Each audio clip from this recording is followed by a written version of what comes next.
અમારા વિજયસિંહ બોડાણા 868 વર્ષ પહેલા એ ડાકોરથી દ્વારિકા દર વર્ષમાં 2 વખત હાથમાં તુલસીના પૌધો લઈને એક વૃક્ષનું રોપણ કરે અને ભગવાનને દ્વારકાધીશને ચડાવે એમ નિત્યક્રમ એનો વર્ષો સુધીનો ભગવાન દ્વારકાધીશમાં પૂનમ ભરતા હતા, વર્ષમાં 2 વખત. અને અમારે વિજયસિંહ બોડાણાના ભક્તિથી પ્રસન્ન થઈને ભગવાન દ્વારકાધીશ પોતાનું દ્વારકા નગરી સોનાની નગરી છોડીને ભગવાન અમારા બોડાણા સાથે ડાકોરમાં આવ્યા હતા. શું કહેશો ડાકોર ધામ વિશે? બોલો રણછોડ રાય કી જય, દ્વારિકાધીશ કી જય. ખરેખર 14 બ્રહ્માંડના અધિપતિ, ધર્મ અર્થ કામ અને મોક્ષના દાતા એ જો કોઈ હોય તો એ અમારા ડાકોરના ઠાકોર રાજાધિરાજ રણછોડરાય ભગવાન છે. ડાકોરનું વિશેષ મહત્વ એવું છે કે ભગવાન કૃષ્ણચંદ્ર પરમાત્મા ગોકુળ, મથુરા, વૃંદાવન, બરસાના ભગવાનનો નિવાસ થયો.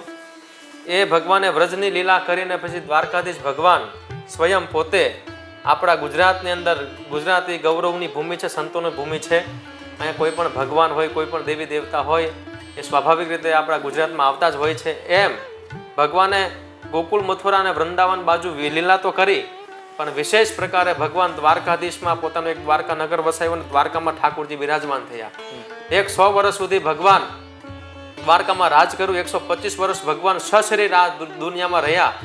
અને જ્યારે પોતે ભગવાન જ્યારે વૈકુંઠ ગમન કે સ્વધામ જ્યારે ગયા એ પછી જે ભગવાનનું જે ઠાકોરજીનું જે દ્વારકાધીશ કૃષ્ણચંદ્ર પરમાત્માનું જે સ્વરૂપ હતું દ્વારકાધીશનું, એ સ્વરૂપ અમારા વિજયસિંહ બોડાણા 868 વર્ષ પહેલા એ ડાકોરથી દ્વારિકા દર વર્ષમાં 2 વખત હાથમાં તુલસીના પૌધો લઈને એક વૃક્ષનું રોપણ કરે અને ભગવાનને દ્વારકાધીશને ચડાવે એમ નિત્યક્રમ એનો વર્ષો સુધીનો ભગવાન દ્વારકાધીશમાં પૂનમ ભરતા હતા, વર્ષમાં 2 વખત. અને અમારે વિજયસિંહ બોડાણાના ભક્તિથી પ્રસન્ન થઈને ભગવાન દ્વારકાધીશ પોતાનું દ્વારકા નગરી સોનાની નગરી છોડીને ભગવાન અમારા બોડાણા સાથે ડાકોરમાં આવ્યા હતા. એટલે આ ડાકોરની જો મહિમા છે, તમે આખા વિશ્વની અંદર ગમે એટલી યાત્રા કરો, 4 ધામની યાત્રા કરો, પણ જો તમે ડાકોરના રાજા રણછોડના દર્શન ન કરો તો તમારા દર્શન અધૂરા ગણાય છે.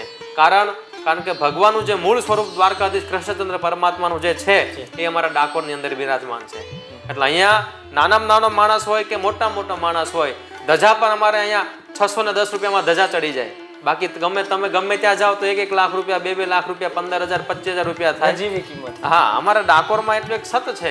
નાનામાં નાનો માણસ ભગવાનનો રાજભોગ, જે ભગવાનનો વિશેષ પ્રિય હોય છે રાજભોગ, એ બપોરે 10:30 થી તે 1:15 વાગ્યા સુધી ઠાકોરજી આરોગે એ પણ એક નોમિનલ ચાર્જમાં ભગવાનને ધરાવતા હોય છે. અને એ જ રાજભોગનો પ્રસાદ આપણને 50 માણસનો, 60 માણસનો આપણને પાછો મળી જતો હોય છે.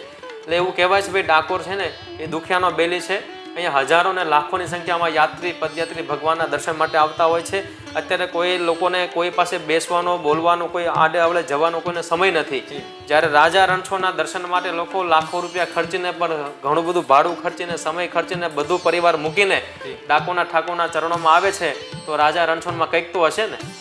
અમે જોઈએ છીએ ઘણા લોકોની ભગવાન રણછોડરાય મનોકામના પૂરી કરે છે અને અમે નસીબદાર છીએ કે અમને એના સાનિધ્યમાં રહેવા મળ્યો છે. અને સેવાના માધ્યમ દ્વારા, ભગવાનની કૃપા દ્વારા, આશ્રમ દ્વારા જે કંઈ સેવાકીય પ્રવૃત્તિ થાય છે એ બધો આભારી, બધો યશ અમારા રાજા રણછોડને જાય છે.